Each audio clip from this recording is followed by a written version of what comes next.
इतिहास जब प्रारंभ हुआ तो परीक्षित महाराज ने अचानक प्रश्न पूछ लिया, महाराज ये क्या मामला है? किसी और की पत्नियों के साथ जिसको आप भगवान बता रहे हो ये तो नृत्य कर रहा है, ये अधर्म क्यों श्री कृष्ण ने किया? जहां ये किया कहा तो सुखदेव बोले चुप, कितनी बार तुझे समझाया कि ये भगवान का चरित्र है, फिर भी बार बार संदेह कर रहे हो। धर्मम व्यतिक्रमम दृष्टम ईश्वराणां च साहसम तेजीयसां न दोषाय वह्नेः सर्वभुजो यथा। अग्नि में तुम शुद्ध पदार्थ डालो या अशुद्ध पदार्थ डालो, अग्नि का काम है भस्म करना। अग्नि भस्म कर ही देती है। ठीक इसी प्रकार से भगवान सर्व सामर्थ्यवान है, वो कोई भी कर्म करते हैं, पहले तो वो कर्म नहीं लीला है और उन पर उन कर्मों का दोष नहीं लगता, क्योंकि वो सर्व सामर्थ्यवान है, वो जो चाहे सो करे। अभी पूर्व में हमने बताया गोपांगनाएं घर छोड़ के भाग के आ गई तो भगवान की माया से भगवान ही वहां पहुंच गए, तो ये कोई साधारण कर सकता है? तो भगवान को क्या दोष लगेगा, क्योंकि काम तो सारे हो रहे हैं। अच्छा, परीक्षित ये प्रश्न बार बार क्यों कर रहे हैं? क्या इतने मूर्ख हैं? इतने दिन तक कथा सुन ली फिर भी बार बार वही बात कर रहे हैं? क्योंकि परीक्षित महाराज को पता है कि मैं मूर्ख नहीं हूं, पर आने वाले मूर्ख हूं, यही प्रश्न करेंगे, कथा सुनने भी आएंगे और कृष्ण में दोषारोपण भी बार बार करेंगे। इसलिए बार बार यही प्रश्न किया कि कभी तो अकल आएगी उनको, इसलिए प्रश्न किया। जैसे रामायण के शुभारंभ में जब भरद्वाज महामुनि और याज्ञवल्क्य जी मिले तो भरद्वाज जी ने प्रश्न किया, महाराज एक प्रश्न करना चाहता हूँ। तो याज्ञवल्क्य जी बोले, बोलो क्या करना चाहते हो? तो इनका प्रश्न सुनो। भरद्वाज जी कोई छोटे मोटे महात्मा नहीं है, उच्च कोटि के महात्मा है। पर प्रश्न क्या कर रहे हैं याज्ञवल्क्य जी से कि प्रभु सोई राम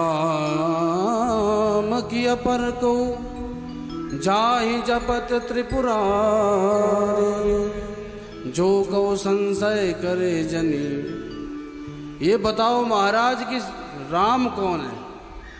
कोई कहता दशरथ के बेटा राम है, कोई कहता वनगमन करने वाले राम है, कोई कहता भगवान राम है, कोई कहता है एक राम वो है जो त्रिपुरारी जिसको भजते हैं, भोलेनाथ जिसको भजते हैं। तो राम एक है कि अनेक हैं? ये बताओ। अब बताओ, ऐसा मूर्खतापूर्ण प्रश्न कौन कर रहा है? भरद्वाज जी। ऐसे तपस्वी बाबा कर रहे हैं, तो क्या ऐसा हो सकता है? वो इसलिए कर रहे हैं कि आगे जाके मूर्खों की फौज तैयार होगी, इसलिए अभी से प्रश्न कर लो। सती मैया ने भी प्रश्न किया, बाबा तुम सब कह रहे हो ये सच्चिदानंद है, पर मुझे तो कहीं से कहीं सच्चिदानंद नहीं दिख रहे। सच्चिदानंद कौन होता है? जिसमें सत्य होता है, चित्त होता है, आनंद होता है। सच्चिदानंद को पता होता है कि कहाँ क्या हो रहा है, वो सर्वज्ञ होते हैं, पर इनको तो यही पता नहीं मेरी पत्नी का हरण करके कौन ले गया। शक्तिमान की शक्ति को कोई हाथ नहीं लगा सकता, इनकी शक्ति का तो हरण करके ले गए। और सच्चिदानंद सदा प्रसन्न रहने वाला होता, पर ये तो रोते बिलखते जा रहे हैं। मुझे तो सच्चिदानंद कहीं से दिखाई नहीं पड़ रहे। बाबा पर सती जी ने एक बात भोलेनाथ की नहीं मानी, क्योंकि अपनी खोपड़ी चलाई। तो सती जी ने प्रश्न इसलिए किया क्योंकि सती तो कामेश्वरी जगन्माता सच्चिदानंद विग्रह, वो पूर्ण पर ब्रह्म परमेश्वरी हैं। तो ये प्रश्न क्यों कर रही हैं? इसलिए कर रहे हैं ताकि आगे आने वाले जितने मूर्ख हैं वो ये प्रश्न ना करें। क्योंकि मैं प्रश्न करूंगी तो मुझे तो जो दुख होगा वो तो मैं झेल लूंगी, पर आगे आने वाले अगर मूर्खों ने प्रश्न किया तो वो अनंत काल तक नरक में सड़ते रहेंगे, कभी कल्याण होने वाला नहीं। जैसे एक मैया अपने बालक को चलना सिखा रही थी, तो चलाने की पद्धति क्या है? मैया उल्टी चलेगी तभी तो बालक सीधा चलेगा, हाथ पकड़ के चल रही है। अब बालक तो सीधा चल रहा पर मैया उल्टा चल रही है। तो सामने वाले एक व्यक्ति ने देखा, देखो इस मूर्ख को चलना भी नहीं आता, अब बताओ, मूर्ख वो मैया है कि वो मूर्ख है जो देख रहा है? मूर्ख तो वो है जो देख रहा है कि वो उल्टी चल रही है, उसको कोई ये समझाए, वो तो चलना सिखा रही है। ऐसे ही महत पुरुष जो भी शास्त्र में संशय करते हैं वो इसलिए करते हैं ताकि आगे आने वाले कोई संशय न करें।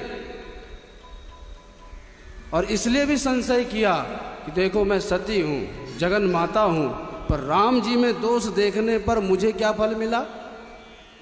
सती जी को देह त्याग करना पड़ा। आपने कथा सुनी? तो जब सती भगवती पराम्बा पराशक्ति को राम में दोष देखने पर मरना पड़ा और फिर जन्म लेना पड़ा, फिर तपस्या करनी पड़ी, तब राम तत्व समझ में आया। तो सोचो, जब आदि शक्ति के लिए ये नियम है तो हम जैसे प्राणियों का क्या होगा? तो माँ ने सोचा कहीं मेरे बेटे पर नरक में न चले जाएं, इसलिए मैं ही संशय कर लूं, चाहे मुझे कितना ही दुख हो जाए। तो हम आपके कल्याण के लिए ही सती मैया ने ऐसे मूर्खतापूर्ण प्रश्न किए रामायण में।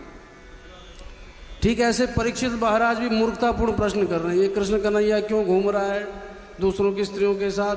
क्योंकि पता है बार बार ये खुरापाती लोग खुरापात करेंगे, इसलिए बार बार स्वयं प्रश्न कर रहे हैं। क्योंकि वो जानते हैं मेरा उद्धार तो होगा ही, क्योंकि मैं मन से माधव की महिमा जानता हूँ, पर आगे आने वाले माधव से दूर ही रहेंगे। अगर उन्होंने ये प्रश्न कर दिया फिर उनका क्या होगा? पतन तो सर्वनाश तो सुनिश्चित है।